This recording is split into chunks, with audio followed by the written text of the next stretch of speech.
పెళ్ళైనా పండగైనా వేడుక ఏదైనా పట్టుచీరల ప్రత్యేక వేదిక వారాహి సిల్క్స్.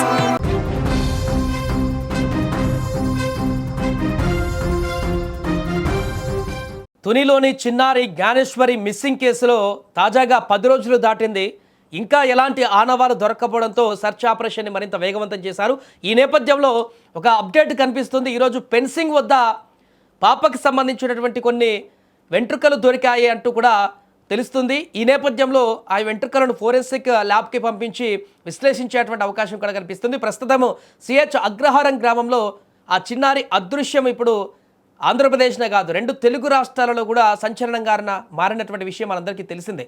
కళ్ళ ముందు ఆడుకుంటూ తండ్రి వెనుక పరిగెత్తుకుంటూ వెళ్ళినటువంటి చిన్నారి జ్ఞానేశ్వరి ఒక్కసారిగా మాయమైపోయింది. అక్కడ ఇప్పటికీ 10 రోజులు అవుతుంది.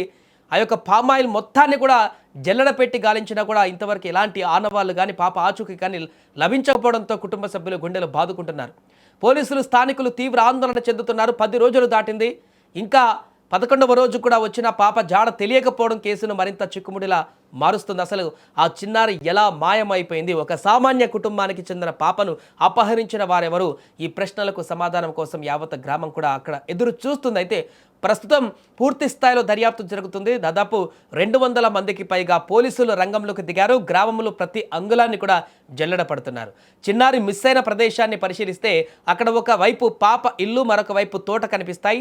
తోట మీదుగా అగ్రహారం గ్రామానికి వెళ్ళే దారి ఉంటుంది. సో ఈ దారిలో ఫెన్సింగ్ వేసి ఉంటుంది. ఆశ్చర్యకరమైనటువంటి విషయం ఏంటంటే ఈ ఫెన్సింగ్ ఉన్న ప్రదేశం దగ్గర ఇప్పుడు కొన్ని వెంట్రుకలు దొరికాయి. ఇవి జ్ఞానేశ్వరివేనా అన్న కోణంలో పోలీసులు ఫోరెన్సిక్ పరీక్షలకు పంపారు.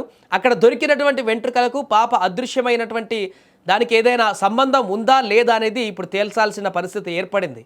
జిల్లా ఎస్పీ శ్రీ బిందు మాధవ్ కూడా నిన్న రంగంలోకి దిగారు. ఆయన నేరుగా పర్యవేక్షణ చేపట్టి దర్యాప్తును వేగవంతం చేశారు. ప్రస్తుతం ట్రాక్టర్లను రంగంలోకి దించి తోటలోని దట్టమైనటువంటి గడ్డిని పొదలను పూర్తిగా తొలగించి అక్కడ దాగి ఉన్నటువంటి బాటలను కూడా క్లియర్ చేస్తున్నారు. తద్వారా చిన్నారికి సంబంధించినటువంటి చిన్న ఆధారం దొరికినా వదలకూడదని పోలీసులు పట్టుదలగా ఉన్నారు. ప్రత్యక్ష సాక్షుల కథనం ప్రకారం ఆ సమయంలో పాప అక్కడ ఉండటం గమనించామని కూడా చెబుతున్నా ఆ తర్వాత ఏం జరిగిందనేది మాత్రం ఎవరికి అంతు చిక్కడం లేదు. స్థానికులు చెప్తున్న వివరాల మేరకు ఆ ప్రాంతంలో అనుమానాస్పద కదలికలు ఉన్నాయని భావిస్తున్నారు.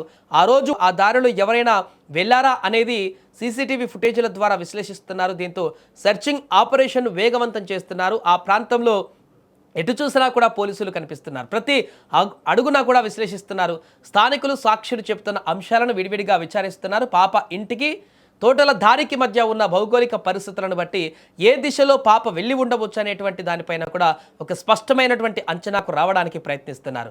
ఆ పాపను ఎవరైనా తీసుకువెళ్ళారా లేదా అనుకోకుండా దారి తప్పి లేదా ఏదైనా జంతువు దాడి చేశాయా అనే కోణంలో కూడా దర్యాప్తు కొనసాగుతుంది. 11 రోజులుగా అంతు చిక్కని ప్రశ్నలతో సాగుతున్న ఈ మిస్టరీని ఛేదించేందుకు పోలీసు యంత్రాంగం కృషి చేస్తుంది. కుటుంబ సభ్యులు, గ్రామస్తులు ఎంతో ఆవేదనతో చిన్నారి క్షేమంగా తిరిగి రావాలని కోరుకుంటున్నారు. ఎస్పీ పర్యవేక్షణలో జరుగుతున్నటువంటి ఈ ఆపరేషన్తో త్వరలోనే ఒక స్పష్టత వచ్చేటువంటి అవకాశం ఉందని కూడా అంతా భావిస్తున్నారు. ఏ చిన్న ఆధారం దొరికినా కేసు మలుపు తిరిగేటువంటి అవకాశం ఉన్నందున పోలీసులు అప్రమత్తంగా వ్యవహరిస్తున్నారు.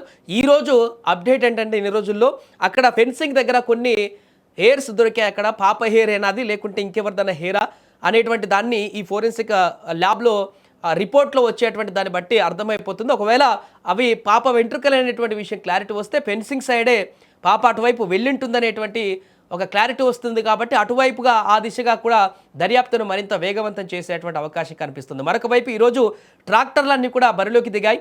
అక్కడ ఈ అన్ని ఎకరాలలో 50 పైన ఎకరాల్లో ఉన్నటువంటి పామాయిల్ తోటలో గడ్డి ఎక్కడెక్కడ మొలిచినటువంటి దగ్గర కానీ దట్టమైనటువంటి అక్కడ చెట్లు ఉన్నటువంటి పొదలలో కానీ అదంతా క్లియర్ చేసి అక్కడెక్కడైనా చిన్న గుంతలో కానీ ఎక్కడైనా పాప పడిపోయిందా కనిపించట్లేదా అనేటువంటి దానికి సంబంధించి చెదురు చేస్తే మొత్తం కూడా బయటికి ఆ ప్రాంతం అంతా కూడా కనిపించేటువంటి అవకాశం ఉంటుంది. కాబట్టి ఎక్కడైనా చిన్న హోల్లో ఇరికినా కూడా పాప తెలిసేటువంటి అవకాశం ఉంటుంది. కాబట్టి ఆ రకంగా కూడా ఇప్పుడు పెద్ద పెద్ద ట్రాక్టర్లను తీసుకువచ్చి కూడా వాటిని చెదురు చేసేటువంటి పరిస్థితికి అయితే పూనుకున్నారు. ఏదేమైనా 11వ రోజుకు వచ్చినా కూడా పాప ఆచూకీ ఏమాత్రం లభించకపోవడం అయితే అందరిని ఇప్పుడు తీవ్ర దిగ్భ్రాంతికి గురి చేస్తుంది.